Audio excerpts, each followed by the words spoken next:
जय भोलेनाथ। आज हम रिवाइज करने वाले हैं ऑडिट प्लान एंड स्ट्रेटेजी। बहुत ही आसान चैप्टर है। सबसे पहले ऑडिट प्लान क्यों बनाते हैं? क्योंकि बिजनेस जो है ईईटी से हो सके, मतलब इफेक्टिवली, इफ़िशिएंटली एंड टाइमली मैनर में हो सके। अब बात करते हैं ऑडिट प्लान में कौन कौन सी चीज़ें कवर होती है। तो अपन जो है जब नई कार लेते हैं ना तो उसे कवर करते हैं। हाँ, तो वही के कवर से रिलेटेड वर्ड क्या हो गया? के कार, है ना। तो ऑडिट प्लान में जो है अपन नॉलेज लेते हैं क्लाइंट के इंटरनल कंट्रोल का, अकाउंटिंग सिस्टम का, ठीक है। और फिर उसके बाद है कोऑर्डिनेट करते हैं हाँ कौन सा वर्क परफॉर्म करना है। फिर ऑडिटर जो है एंटी जो डिसाइड करता है कि कौन कौन सी चीज़ें उसे देखनी है ऑडिट प्रोसीजर्स की, और जो कितनी रिलायंस है उसकी इंफॉर्मेशन वो देखते हैं ये ऑडिट प्लान में, ठीक है। हम बात करते हैं बेनिफिट्स ऑफ प्लानिंग क्या है, ऑडिट प्लानिंग के बेनिफिट्स क्या है भाई।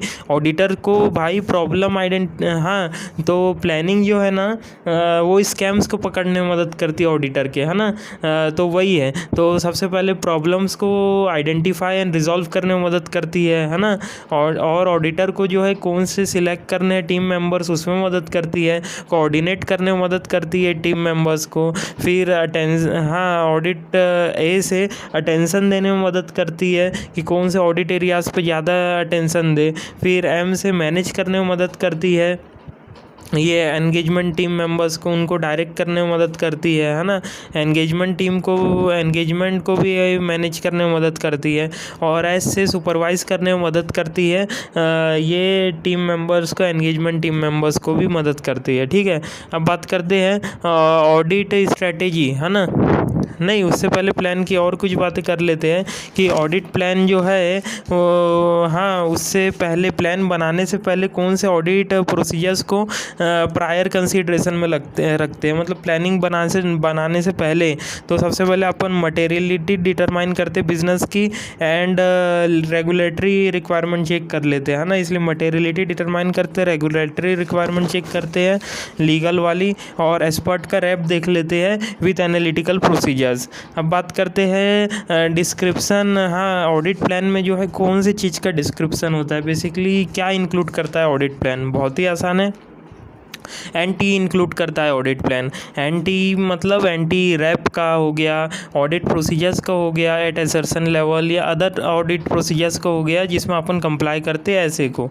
अब बात करते हैं ये इनिशियल ऑडिट एंगेजमेंट में जो है कौन सी एडिशनल कंसीडरेशन लेती है। हाँ, और बेसिकली प्लान के वक्त इनिशियल ऑडिट एंगेजमेंट का किस काम आता है कि अपन सबसे पहले देखते हैं ऐसे 220 के हिसाब से ऑडिट प्रोसीजर्स माने गए या नहीं, है ना, बिफोर एक्सेप्ट करने से पहले क्लाइंट के बिजनेस को। और दूसरा कम्युनिकेट करते प्रीसीडिंग ऑडिटर से, अरे भाई सब चीज़ ठीक है या नहीं, इस बिज़नेस में कोई गड़बड़ है तो बता दे, मैं भी छोड़ देता हूँ इसे, ठीक है। और बात करें फिर आखिरी चीज़ ऑडिट प्लानिंग में अपन जो है नॉलेज लेते हैं क्लाइंट के बिज़नेस का। तो इसे याद करने का बहुत आसान तरीका है, फैक्टर इज़ टू ऑब्जेक्टिव। किस कारण? Because of policies and procedures. हाँ, तो सबसे पहले पॉलिसी एंड रिसोर्स रिव्यूज़, है ना। तो रिव्यू सबसे पहले किसका करते हैं? फाइनेंशियल परफॉर्मेंस कैसा है हाँ क्लाइंट के बिजनेस का वो। फिर कौन अकाउंटिंग पॉलिसीज़ जो है अप्रोप्रिएट एंड कंसिस्टेंट है या नहीं एफआरएफ के हिसाब से वो देखते हैं। और कोई चेंजेस आ रहे हैं तो उसके रीजंस अप्रोप्रिएट है या नहीं उसे प्रेजेंट और डिस्क्लोज करने में, है ना। और बात करें ये ऑब्जेक्टिव में स्ट्रेटेजी समझते हैं, फ्यूचर गोल्स क्या है वो समझते हैं, और कोई उनमें स्ट्रेटेजी और फ्यूचर गोल्स में कोई बिजनेस रिस्क है क्या, और उसका मटेरियल मिस स्टेटमेंट कितना है वो बिजनेस रिस्क का वो देखते हैं। और बात करें इस 2 में जो है अपन नेचर देखते हैं क्लाइंट के बिजनेस का कि हाँ कि ओ से ओनरशिप किसकी है बिजनेस की, है ना। और बिजनेस में कौन से ऑपरेशंस करते हैं, और आई से बिजनेस में कौन से इन्वेस्टमेंट लगे हैं, और स्ट्रक्चर एंड फाइनेंशियल देखते हैं। और फैक्टर से कौन से external factors and regulatory factors जो है अफेक्ट करते हैं एंटिटी को, और एंटिटी का एफआरएफ देखते हैं, ठीक है। और अब बात करते हैं ऑडिट स्ट्रेटेजी की, बहुत ही आसान है। एसटी से कौन सा वर्ड रिलेट करता है? एसटीडी। तो एस से जो है अपन स्कोप देखते हैं, टाइमिंग एंड डायरेक्शन देखते हैं, ऑडिट स्ट्रेटेजी ऑडिट की, और ये गाइड करता है अपने को डिटेल्ड ऑडिट प्लान बनाने में, ये ऑडिट स्ट्रेटेजी। ठीक है, और यही चीज़ें जो है इस्टेब्लिश करने में मदद करती है ऑडिट स्ट्रेटेजी को, वही एसटीडी एंड रिजल्ट ऑफ एनटीई। तो स्कोप में जो है अपन इधर एंगेजमेंट के कैरेक्टरिस्टिक देखते हैं कि कौन से कैरेक्टरिस्टिक है, उस हिसाब से स्कोप डिसाइड करेंगे।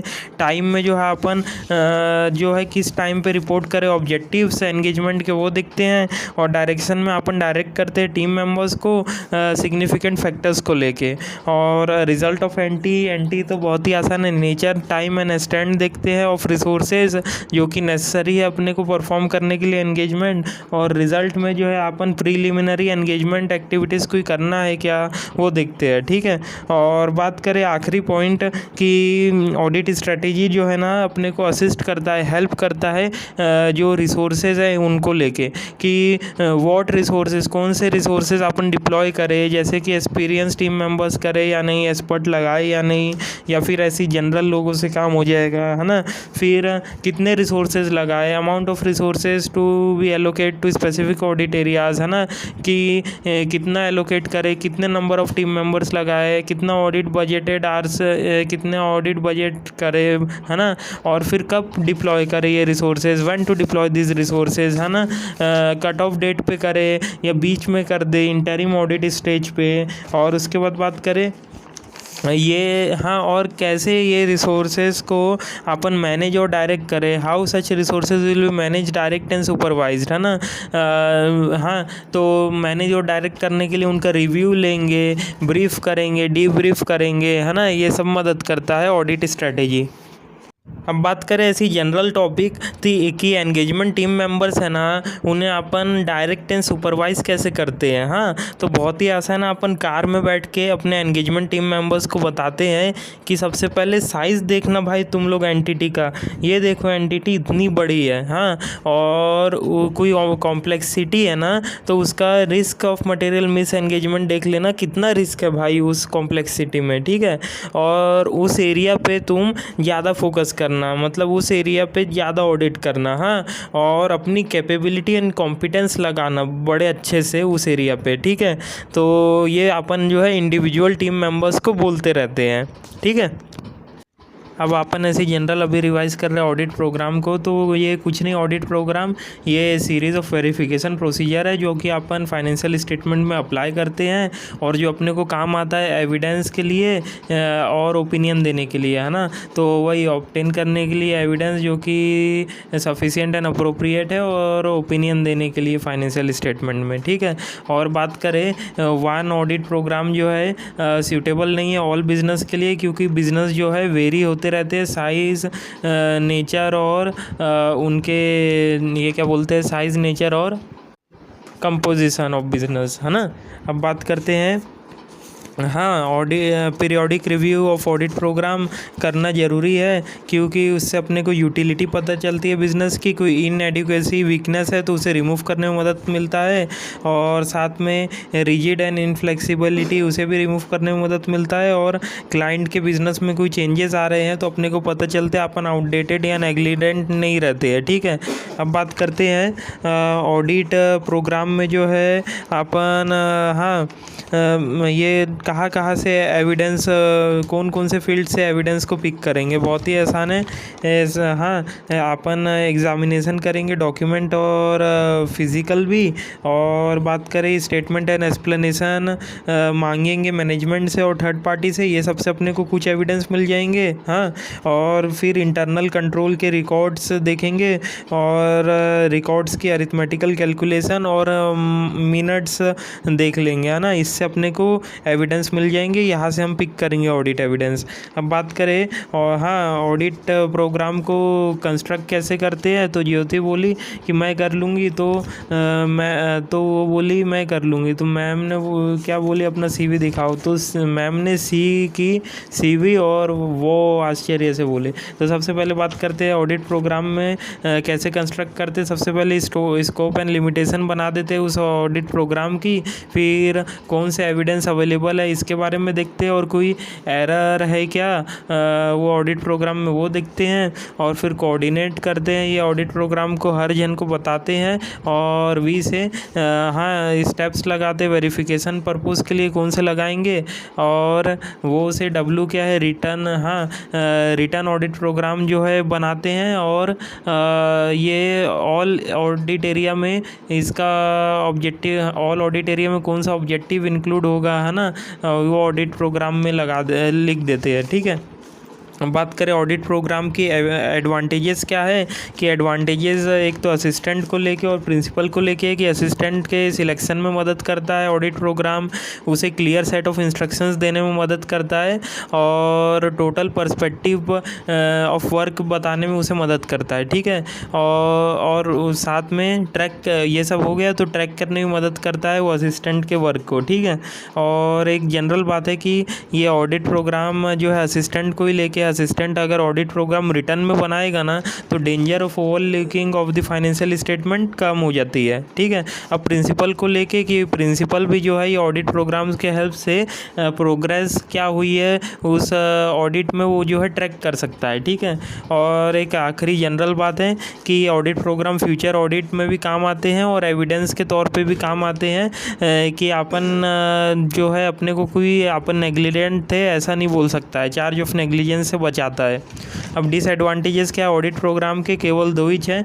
एक तो ऑडिट प्रोग्राम बहुत मैकेनिकल और रिजिड एंड इनफ्लेक्सिबल भी हो जाता है बहुत जगह पे, और असिस्टेंट को लेके क्या डिसएडवांटेजेस हैं कि जो अपने इफ़िशिएंट असिस्टेंट्स है ना उनके जो इनिशिएटिव अगर कोई अलग वो लेते हैं उसे किल करता है, बोलता है जैसा लिखा है ऑडिट प्रोग्राम में वैसा ही करो, और जो इनएफिशिएंट असिस्टेंट है उनके लिए जो है शेल्टर समान काम करता है, उन लोग के लिए फ्री है, एक पेज दे दो उन लोग अपने हिसाब से करेंगे। ठीक है, अब मटेरियलिटी के जनरल रिवीजन की बात करते हैं। मटेरियलिटी कुछ नहीं, प्रोफेशनल जजमेंट होता है जो कि ऑडिटर लेता है कि इन ये चीज़ें जो है डिसीजंस ऑफ द यूज़र्स को जो है इम्पैक्ट कर सकती है, तो ये चीज़ें जो है मटेरियल है ना। तो बात करें मटेरियलिटी जो है अपन खासकर प्लानिंग के वक्त करते हैं, हाँ, और हाँ तो मटेरियलिटी में अपन जो है एक बेंचमार्क सेट करते हैं, जैसे कि ये अपन जो है अमाउंट चेक कर रहे हैं, हाँ एक्सपेंसेस का, तो अपन 5,000 रुपये मटेरियलिटी सेट कर दी है, तो उसके ऊपर वाला ही अमाउंट देखेंगे, उसके नीचे वाला जो अमाउंट है वो नहीं देखेंगे, ये होता है मटेरियलिटी लेवल। ठीक है, तो मटेरियलिटी लेवल जो है मतलब एक बेंचमार्क सेट कर दिए, वो मटेरियलिटी लेवल होता है। तो मटेरियलिटी लेवल कैसा निकलता है, बेंचमार्क इनटू उसका परसेंटेज। ठीक है, तो बेंचमार्क किसे सेट कर सकते हैं, total profit of the entity, या रेवेन्यू क्या है, ग्रॉस प्रॉफिट क्या है एंटिटी का वो, या एंटिटी के पास कितने एसेट हैं, कोई भी चीज़ को मटेरियलिटी लेवल सेट कर सकते हैं। हाँ, और कौन कौन से फैक्टर्स ध्यान में रखने पड़ते हैं बेंचमार्क को सेट करते वक्त, कि एलिमेंट्स ऑफ फाइनेंशियल स्टेटमेंट को ध्यान में रखने पड़ते हैं, मतलब वही AELIC है ना, एसेट एक्सपेंस लाइबिलिटी ये सब। और फिर उसके बाद और क्या ध्यान रखना पड़ता है यूज़र्स के बारे में, कि यूज़र्स का कहाँ पे अटेंशन रहेगा, फोकस रहेगा फाइनेंशियल स्टेटमेंट में, उस हिसाब से मटेरियलिटी लेवल अपन सेट करते हैं। और एंटिटी का नेचर, लाइफ साइकिल कितनी है, ओनरशिप का स्ट्रक्चर कैसा है, कहाँ से वो फाइनेंस है, उस हिसाब से अपन ध्यान रखते हैं बेंचमार्क सेट करते वक्त। और वो ये जो बेंचमार्क सेट किए ना वो वोलेटाइल मतलब फ्लक्चुएटिंग जो है नहीं होना चाहिए। ठीक है, अब बात करते हैं परफॉर्मेंस मटेरियलिटी की, तो बहुत ही आसान है परफॉर्मेंस मटेरियलिटी। हाँ, कि अपन मटेरियलिटी लेवल जैसे 5,000 रुपये सेट किए हैं, हाँ, तो उसके ऊपर वाला ही चेक करेंगे, उसके नीचे वाला नहीं करेंगे। पर परफॉर्मेंस मटेरियलिटी क्या बोलता है कि जो तुमने फाइनेंशियल स्टेटमेंट की मटेरियलिटी लेवल सेट किए हो उससे कोई एक लो लेवल रख के काम स्टार्ट कर दो, है ना, क्योंकि अगर कोई AG ग्रेड में अगर कोई मटेरियलिटी होगी इंडिविजुअली तो 4,000 हो गया, 3,000 हो गया, ये तो अपने लिए इंडिविजुअल ही मटेरियल है। पर AG ग्रेड में जब उन्हें ऐड किए तो 5,000 के ऊपर हो जाता है तो मटेरियल हो जाता है। तो ये जो परफॉर्मेंस मटेरियलिटी वही बोलता है कि एक लो लेवल पे सेट कर दो और उधर से अपना AG ग्रेड में ऐड करके चेक करते रहो मटेरियलिटी, है ना। और अब बात करते हैं हाँ, कब रिवाइज़ करेंगे, कब ऑडिटर जो है रिवाइज़ कर सकता है मटेरियलिटी। ऑडिटर ने पहले जो है समझ लो 5,000 रुपये मटेरियलिटी सेट किया था, आगे चल के उसे रिवाइज़ करना चाह रहा है। कब करेगा, जब उसे कोई नई इन्फॉर्मेशन पता चल गई एंटिटी की, कि ये एंटिटी जो है तो वो चेंज कर सकता है। जब ऑडिटर की अंडरस्टैंडिंग चेंज होती है एंटिटी के बारे में कि ये एंटिटी में और भी चीज़ें ध्यान रखने वाली है, तो वो मटेरियल लेवल चेंज कर सकता है। और जब उसे कोई अलग से एविडेंस मिल जाता है एंटिटी के बारे में, तब वो अपना मटेरियलिटी लेवल को रिवाइज़ कर सकता है। ठीक है, अब बात करते हैं ये यूज़र्स के बारे में क्या ध्यान रखता है ऑडिटर। हाँ, तो यूज़र्स के बारे में क्या ऑडिटर अज्यूम करता है कि ये यूज़र्स है ना, मटेरियलिटी बनाते वक्त क्या ध्यान रखेगा ऑडिटर यूज़र्स के बारे में कि यूज़र्स जो है उनको फाइनेंशियल स्टेटमेंट के बारे में रीज़नेबल नॉलेज है एंड वो विलिंगनेस है उसे रीड करने के लिए। हाँ, और उसी के बेसिस पे वो अपना जो है फाइनेंशियल स्टेटमेंट के बेसिस पे ही इकोनॉमिक डिसीजंस लेंगे। ठीक है, ये ध्यान रखता है ऑडिटर। फिर यूज़र्स को पता है कि financial statement prepare, present and audit जो है लेवल ऑफ मटेरियलिटी के हिसाब से हुए हैं। फिर यूज़र्स को पता है कि फाइनेंशियल स्टेटमेंट में कुछ अमाउंट्स में अनसर्टेनिटी आ सकती है जो कि मैनेजमेंट ने एस्टिमेट करके या उसके जजमेंट पे मैनेजमेंट के या फिर फ्यूचर इवेंट्स को कंसीडर करके बनाया है वो मैनेजमेंट ने, है ना। और यही बातें यूज़र्स के बारे में जो है ऑडिटर अज्यूम करके रखता है। ठीक है, अब बात करते हैं मटेरियलिटी के ऐसी दो जनरल बातें के बारे में कि मटेरियलिटी जो है हमेशा साइज़ देख के साइज़ पे डिपेंड नहीं करती है, कुछ स्मॉल बातों पे भी ध्यान रखते हैं कि वो 1% ऑफ रेवेन्यू या एक अमाउंट है वो होना चाहिए, तब भी डिस्क्लोज़ करना पड़ता है एंटिटी को, और कुछ बातें नोट्स में भी एंटिटी को डिस्क्लोज़ करना पड़ता है। और बात करें आखिरी बात कि जो एफआरएफ में मटेरियलिटी के बारे में क्या दिया गया है कि मटेरियलिटी क्या होती है, ऐसी चीज़ें होती है जिससे, जो कि अपन ने पहले भी बताया, इकोनॉमिक डिसीजन को इन्फ्लुएंस करते यूज़र्स को। फिर मटेरियलिटी जो है उसका जजमेंट जो अपन नेचर और साइज़ ऑफ द एंटिटी को देख के करते हैं, और मटेरियलिटी जो है यूज़र्स के नीड पे फोकस करती है। वही बातें है जनरल वाली। ठीक है।